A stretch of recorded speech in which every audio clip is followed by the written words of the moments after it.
सच को एक बार सामने आना चाहिए और उसके बाद झूठ का वजूद नहीं रहेगा। ट्रूथ ऑलवेज विंस, अगर हम कहें तो।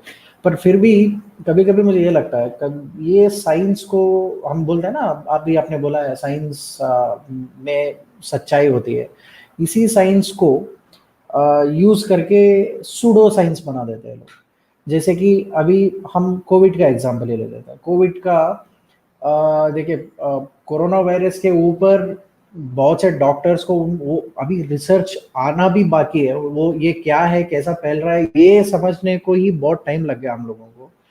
फिर भी आज लोग कोई अल्टरनेटिव मेडिसिन, वो कुछ साइंस के ये बता के ये बेचते हैं आपको, इम्यूनिटी बूस्टर मेडिसिन एंड ये सारे चीज़ें मार्केट में अवेलेबल है, जो बेसिकली आप उन चीज़ों के लिए इम्यूनिटी की प्रोड्यूस करने की बात कर रहे हैं जिसका डेफिनेशन ही प्रॉपरली आया नहीं है अभी तक। तो और एक क्या वायरस को आप, अगर आपका इम्यूनिटी भी ज़्यादा है, अगर आपका इम्यूनिटी भी बहुत ज़्यादा है और आपको वायरस आ जाता है, तो देन तो भी डेंजरस है। आपका इम्यूनिटी आपका बहुत ज़्यादा करेगा।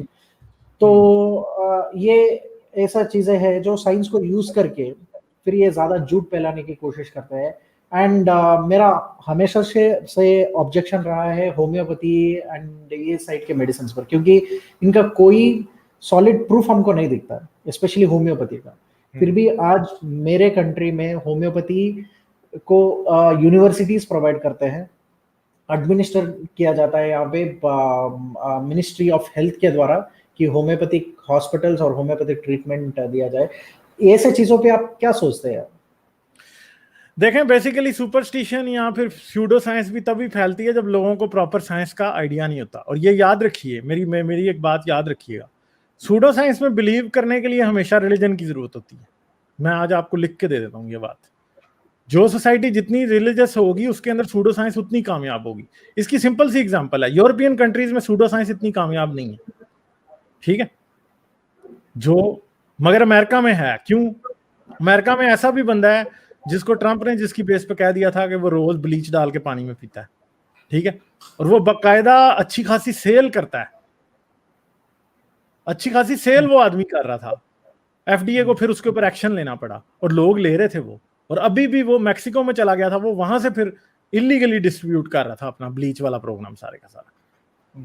तो होता क्या है कि जब आप अब रिलीजन जो है ना, बेसिकली ये साइंस के ऑपोजिट चलता है, और रिलीजन हर वक्त ये कोशिश करता है, क्योंकि साइंस रिलीजन की दुश्मन इसलिए है, होता यह है कि रिलीजन की जो मिरेकल वैल्यू है ना, वो साइंस उसको जीरो कर देती है।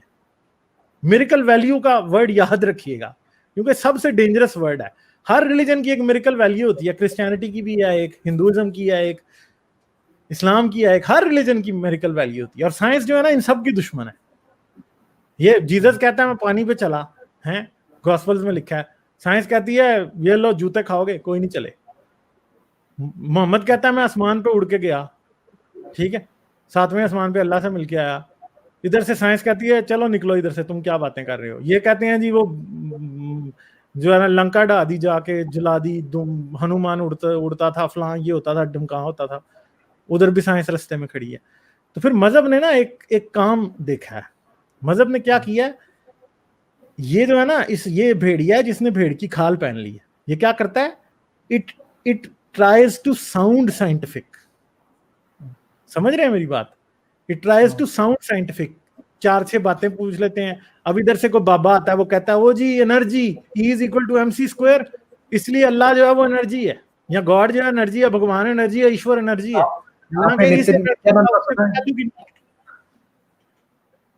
ठीक है, नित्यानंद तो होता क्या है कि वो अपनी सूडो साइंस के नाम पे बेच रहा है। सूडो साइंस क्या होती है कि आप थोड़ा सा तड़का साइंस की बात एक उठाएं और आप उसके ऊपर राई का पहाड़ बना दें पूरे का पूरा, और अपनी बात को उससे सच साबित करने लगे। तो होता यह है कि जिन सोसाइटीज में साइंस की प्रॉपर एजुकेशन नहीं होती, या रिलीजन का चूरन ज्यादा बिकता है, उधर फिर सूडो साइंस इनेविटेबल हो जाती है। क्योंकि लोग ये भी सुनना पसंद करते हैं, वो जी हमारा रिलीजन बड़ा मॉडर्न है जी, हमारा रिलीजन तो साइंस को एंडोर्स करता है, ये भी टाइटल हर रिलीजन वाले लोग चाहते हैं। जाकिर नाइक हो, चाहे कोई डेविड वुड हो, या कोई XYZ कोई और बंदा हो, जितने भी क्रिश्चियन अपॉलोजिस्ट हैं बड़े बड़े, वो भी ये कहते हैं नहीं नहीं हमारा रिलीजन तो साइंस के मुताबिक है। हिंदू भी यही कहते हैं, जाकिर नाइक भी यही कहता है, सबके सब। हालांकि ये सब भी साइंस के मुताबिक नहीं, सब झूठ बोल रहे हैं। तो basically better level of education जो है वो सुपरस्टिशन या सूडो साइंस से दूर ले जा सकता है आपको। मगर बात यह है कि साइंस जोगियों से, मौलवियों से, तारक जमीलों से, जाकिर नाइकों से, किसी जोगी बाबा से, किसी XYZ से ना सीखें। अगर आपने साइंस सीखनी है तो आप साइंस सीखें कार्ल सेगन से, रिचर्ड डॉकिंस से, ठीक है, किसी स्टीवन वाइनबर्ग से, किसी स्टीवन हॉकिंग से, इनसे साइंस सीखें। परवेज भूतबाई से सीखें, आप इनसे ना सीखें। आपका बाबा रामदेव जो है वो साइंस नहीं सिखा सकता, ना जाकिर नाइक साइंस सिखा सकता, ना कोई XYZ, ना पोप फ्रांसिस साइंस सिखा सकता। नहीं, साइंस सीखनी है तो फिर साइंटिस्ट से सीखो, ये नहीं सिखा सकते। ये आपको सूडो साइंस सिखाएंगे, ये आपको साइंस कभी नहीं सिखा सकते। तो इसलिए अगर आपने साइंस और सूडो साइंस के दरमियान में पहचानना है तो उसका बड़ा आसान सा तरीका है। बात यह है कि साइंस की बात वही करेगा जो कि एक ट्रू साइंटिस्ट होगा। और ट्रू साइंटिस्ट कैसे पहचानने पड़ेंगे आपको? फिर आपको उनका एकेडमिक्स भी देखना पड़ेगा, आपको यह भी समझना पड़ेगा कि भाई कहीं ये साइंटिस्ट ही बीच में मजहब तो नहीं, मजहबी साइंटिस्ट तो नहीं है। ऐसा नहीं है कि सिर्फ जिनके पास PhD की डिग्रीज हैं वो सारे के सारे प्रॉपरली साइंस को ही सपोर्ट करते हैं। कई PhD की डिग्रीज इसलिए लेते हैं, ठीक है, वो एक क्रिएशन इंस्टीट्यूट है US का, उस बंदे का नाम मेरे ज़हन से निकला कि हिब्स करके उसका नाम है। उसने पूरी एक नोआज आर्क बनाई हुई है US में, पूरा म्यूजियम, उसने एक थीम पार्क बनाया हुआ है नोआज आर्क का।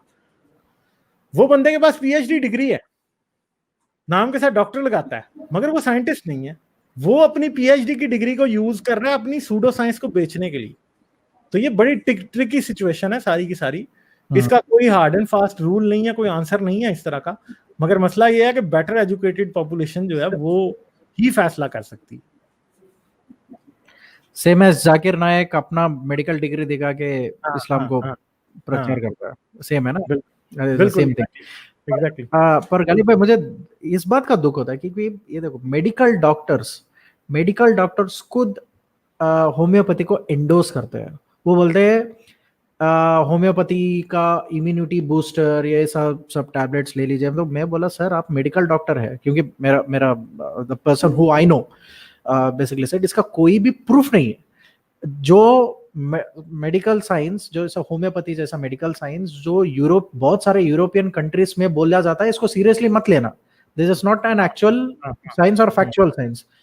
वो साइंस को मैं इंडिया से बिलोंग करता हूँ, इंडिया में क्या कर दिया है, इंडिया में डिग्री बना दिया है, और जो भी होम्योपैथी कंप्लीट करता है ना, उसको डॉक्टर बोला जाता है, उसको प्रैक्टिस करने का लाइसेंस दिया जाता है इंडिया में। तो मुझे तो ये बात तो समझ में नहीं आती, इसलिए मैं कभी कभी क्वेश्चन करता हूँ कि वाकई में सत्यमेव जयते है या क्या है। क्योंकि मैं जब भी लोगों को बोलता हूँ, मसला ये है कि देखें, मैंने आपको बताया ना कि ये सोसाइटीज हारती हैं जीतती हैं, क्योंकि सोसाइटीज जो है ना, वो मसला ये है कि हमें हारी हुई सोसाइटीज भी और कंट्रीज हमारे सामने हैं और जीते हुए भी हमारे सामने हैं। सच ने हमेशा जीतना होता है, हमने डिसाइड करना होता है कि हमने उसके साथ खड़े होना है कि नहीं। सच तो जीतता ही है, सच हारता नहीं है।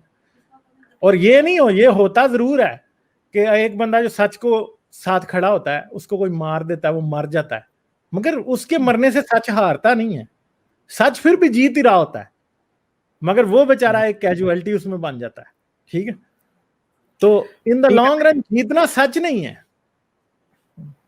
हमारी जिद है कि हम कितनी देर उसके खिलाफ खड़े हों। जब जितने देर हम उसके खिलाफ खड़े होंगे, हम उतने नुकसान में जाते जाएंगे, और हमारे मुकाबले में जो लोग उसके साथ खड़े हैं वो फायदे में जाते जाएंगे, और इन द लॉन्ग रन वो हमसे बेहतर ही होंगे। ऐसा हो नहीं सकता कि हम उससे बेहतर हो। तो सच तो जीत ही रहा है। अब उसके साथ जो खड़ा है, मसला ये है कि वो हो सकता है वो अपनी जिंदगी में सच की विक्ट्री ना देखे, मगर बाद में आने वालों में वो सच जीता हुआ नजर आएगा लाजमी। गलीली जो था, एक सच उसने बताया था ना, तो गलीली की सच को एक्सेप्ट करने वाले जो उस टाइम भी थे, उनके फॉलोअर्स आज भी नुकसान में ही है। मगर जो उसको फायदा मानते थे, जो उसके सच को एक्सेप्ट करते थे, कोपरनिकस, गलीलियो, ठीक है, जॉर्डानो ब्रूनो, जिन्होंने उनके सच को सच माना, आज वो दुनिया को लीड कर रहे हैं। वो लोग आज वो स्पेस शटल्स बना के मार्स और वीनस और चांद और पता नहीं कहां कहां पे लैंड करवा रहे हैं, ठीक है। तो इसकी फायदा तो है ना। तो मुझे तो ये लगता है it is not only the religion जो जो हमारे लिए डेंजरस है, ये सब सूडो साइंस और सूडो साइंटिस्ट जो भी है ना, उनसे भी हमको बच के रहना चाहिए। वो भी हमारी मेंटल हेल्थ के लिए उतना ही हानिकारक है जितना रिलीजन है। Of course religion is an extreme way, तो फिर भी अगर हमारा बचाव करना है तो we should follow the absolute rational approach. और इतना ही करके मैं क्लोज करना चाहता हूँ। बहुत से कॉलर्स वेट करते रहेंगे। Thanks for the time. Anyhow congrats once again. चलें जी, thank you very much. Okay, मेरी वीडियोस को देखते रहने के लिए चैनल को सब्सक्राइब करें और घंटी का बटन दबाकर ऑल नोटिफिकेशंस पर क्लिक कर लें, ताकि आपसे फ्यूचर में कोई भी नोटिफिकेशन मिस ना होने पाए। इसके साथ साथ मुझे और मेरे चैनल को सपोर्ट करने के लिए पेट्रियन पर मेरे चैनल के मेंबर बने। इस वीडियो को लाजमन लाइक करें और कमेंट में अपनी राय का इजहार ज़रूर करें, ताकि आपका फीडबैक मुझ तक पहुंच सके।